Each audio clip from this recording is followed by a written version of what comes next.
So this is the Anycubic M7, and it's a stripped back version of the M7 Pro, and it's brilliant. So why do they keep a printer this good hidden?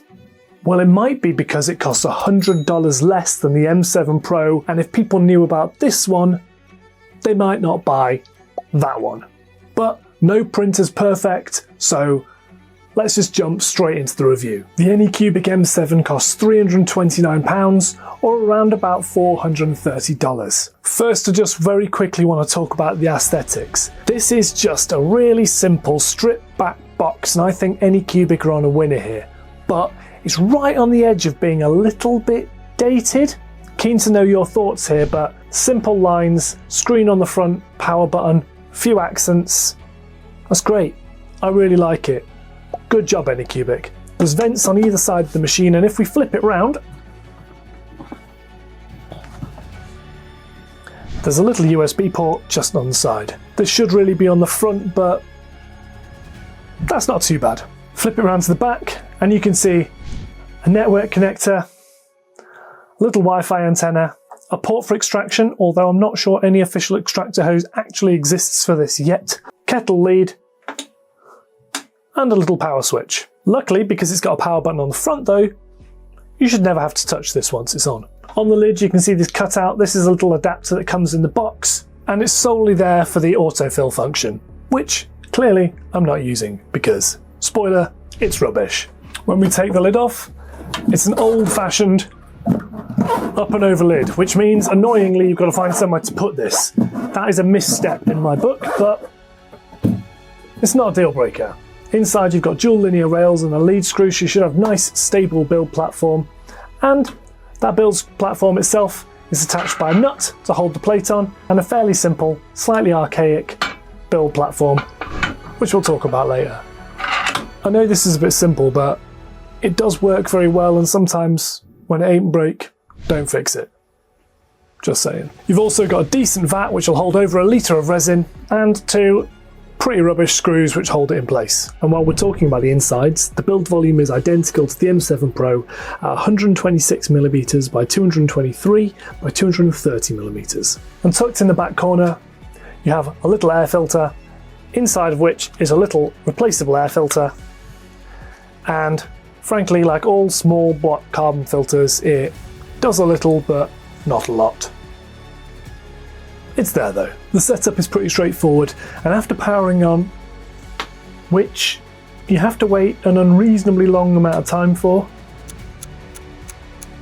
but once you do, the machine fires up and you can connect it to the Wi-Fi using the sometimes laggy, in my experience, screen. After that though, the user setup is exactly the same as it is for the M7 Pro, which I featured in another video. It's pretty intuitive, and it's well laid out, and all written in sensible English.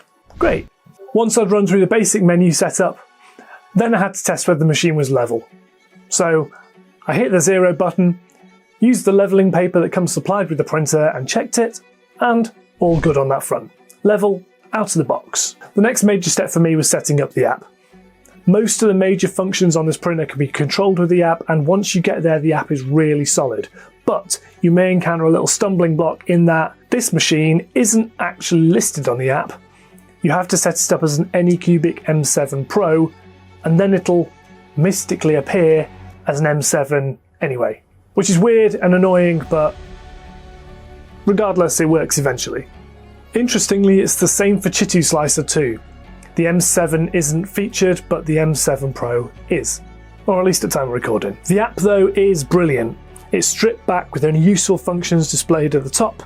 It's responsive, lets you print remotely, monitor progress. I don't usually use printer apps, but this is absolutely the best way to control the M7. Before you can install the VAT though and then start printing, you do have to install the screen protector, which again comes supplied in the box, but warning, it's awful. Firstly, things like this should be installed in the factory, not by the user, but I do get it's a replaceable part, and maybe it's there as a reminder so that people actually do install this stuff, but this one is atrocious. I spent a little bit of time messing around with it and just couldn't get rid of the bubbles around the edge, so in the end I just gave up. It shouldn't affect the quality of the printing at all, and in my case it didn't. So yeah, that's just a bit of an annoyance. Another little software foible as well, you cannot use this printer with Chitu Manager yet. They're supposed to be bringing out functionality for that at some point in the future, or at least that's what the forums say, but currently you can't. So this video isn't sponsored, but I could still do with your help. If you're interested in stuff like this, click on the link down below and head over and subscribe to my newsletter. Not only will you get a free STL file curated by me and sponsored by someone amazing every month, but you'll also get summaries of all the printer reviews I've done, as well as updated 3D printing news, painting features, all these other bits and pieces. So if you could do that for me, I'd be extremely grateful. Thank you. So with all the software set up on the printer, it's now time to install the VAT. And it's here that we see the real difference between the M7 and the M7 Pro. In fact, I think it might be the only difference. The M7 doesn't come with a heater. Now, if you're printing in a cold country like me, that's actually a major disadvantage, but bear with me because actually the heater on the M7 Pro is so bad and so unwieldy, it does work, but it's just very difficult to use, that having no heater is a better option. Particularly when you can upgrade it like I've done here with a belt heater, which costs another $20, say. So once I've wrapped my belt heater around the VAT, installed the VAT, I can then pop in some resin and begin the resin tests. And because this printer is almost identical to the M7 Pro, I already have all the resin profiles worked out already, which is nice. Talking about settings, the machine basically has two speeds, a sort of a fast setting and a normal setting. If you're going to print it on fast, you need to use the fast profile and also fast resins. So that's what I'm going to do first. Inbuilt into the software that comes with the machine is a test function, so that's what I'm going to run off here. Now I've not slowed or sped up this footage in any way. This is all real-time slicing, and it's blazingly fast. Now obviously this file has to be taken with a pinch of salt because this has clearly been optimized by Anycubic to really showcase the printer's speed, but it does do a pretty good job of that. It's also worth mentioning that it's printing in 100 nanometer layer heights, which again is not a realistic representation of how most people print. I tend to print in either 50 nanometer or 30 nanometer layer heights. So now we've run our pillar test, I'm going to repeat the fast test but on a model I've printed lots of times. And for those who watch the channel regularly, you know that's my Utaraptor, and so off it goes. The printer says it will take about 2 hours, which is about as fast as I've ever printed this model, and I am using 50 nanometer layer heights. The next model we're going to print is the same Utaraptor, same layer heights, but just in standard speed, and we're going to compare the difference. And the final test we're going to do is we're going to pull out all of that Anycubic resin and replace it with an Elegoo ABS 3.0.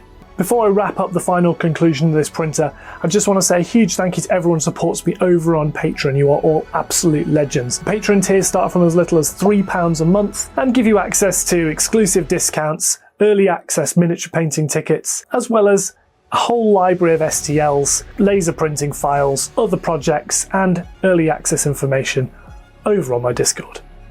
So I just want to give a dishonourable shout out to the build plate on the Elegoo, which is still plagued by the same issues as the M7 in that it just collects little pockets of resin on the edges, which means it is incredibly difficult to clean up. The short thing you need to know is if you buy this printer, you just need to invest in lots of drip trays to go around it because the resin, whenever you move the build plate, goes everywhere. Oh, and the resin itself didn't fail, it's just that overnight I assume the metal plate got a little bit cold, shrank, and then caused one of the bases to detach and fall into the resin. When I pulled it out of the resin and washed it off, it was absolutely perfect. So let's summarise the printer then.